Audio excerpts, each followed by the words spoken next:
Сёння прайшоў урачысты прыём жанчын кіраўніцтвам вобласці. Адна з галоўных частак урачыстасцяў – уручэння ордэна маці. Як адзначыў Іван Крупко, у нашым рэгіёне вышэйшай узнагародай мацярынства адзначана звыш 2000 жанчын. Згодна з указам прэзідэнта гэтага года, да іх дадаліся яшчэ 9 жыхарак Гомельшчыны. Для меня огромная честь получить сегодня эту великую награду государственную. Хочу сказать, что быть матерью 5 детей, 3 дочерей и 2 сыновей – это ежедневный путь, наполненный заботой и огромным счастьем.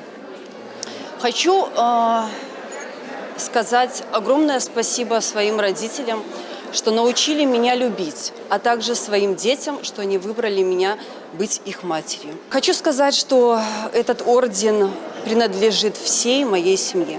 Таксама сёння прагучалі імёны жанчын года Гомельскай вобласці.